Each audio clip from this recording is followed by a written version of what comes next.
வணக்கம் மக்களே. ரேஷன் கார்டுகளில் பெயர்களை சேர்க்கும் போது காட்டும் ஆர்வத்தை நீக்குவதற்கு மக்கள் காட்டுவதில்லை.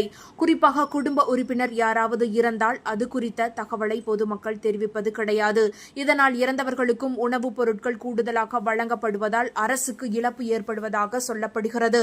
தற்போது தமிழக அரசின் பல்வேறு துறைகள் இணைக்கப்பட்டு டிஜிட்டல் மயமாக்கப்படும் நிலையில் பிறப்புச் சான்றிதழ், இறப்புச் சான்றிதழ் ஆகியவை ஆன்லைன் மூலம் வழங்கப்படுகிறது.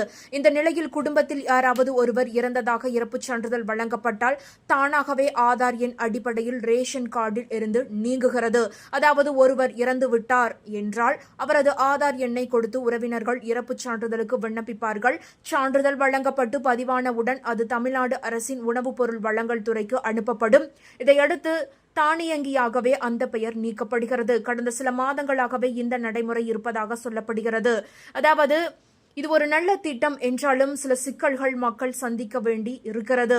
குடும்பத் தலைவர் ஒருவேளை இறந்துவிட்டால் அந்த ரேஷன் கார்டில் இருக்கும் பெயர் பெரியவர்கள், சிறியவர்கள் என்று வேறுபாடே இல்லாமல் தானியங்கியாகவே யாராவது ஒருவர் குடும்ப தலைவராக தேர்ந்தெடுக்கப்படுகிறார்கள். ஆனால் புகைப்படம் மாற்றப்படுவதே கிடையாது. இதனால் பல்வேறு நடைமுறை சிக்கல்களை சந்திக்க வேண்டி இருக்கிறது. மேலும் புகைப்படத்தை மாற்றவும் அரசு அதிகாரிகளை நேரில் சந்தித்து முறையிட வேண்டி இருக்கிறது. இதற்கு காலதாமதமும் ஆகிறது. எனவே தானியங்கி பெயர் நீக்கும் முறையை கைவிட்டு இறந்தவர்களின் பெயரை நீக்க வேண்டும் என பயனாளிகளை அறிவுறுத்தலாம் எனவும் இதன் மூலம் பொதுமக்கள் தாங்களாகவே ரேஷன் கார்டில் பெயர்களை மாற்றி குடும்பத் தலைவரை தேர்ந்தெடுக்க முடியும் எனவும் கூறுகின்றனர் பொதுமக்கள். இந்த தகவல் உங்களுக்கு பயனுள்ளதாக இருந்தால் மறக்காம இந்த வீடியோவை லைக் பண்ணி உங்களுடைய ஃப்ரெண்ட்ஸுக்கும் ஃபேமிலிக்கும் இந்த வீடியோவை ஷேர் பண்ணி விடுங்க. மேலும் இது போன்ற பயனுள்ள தகவல்களை உடனுக்குடன் தெரிந்து கொள்ள மறக்காம இந்த சேனலை சப்ஸ்கிரைப் பண்ணி சப்போர்ட் பண்ணுங்க. நன்றி.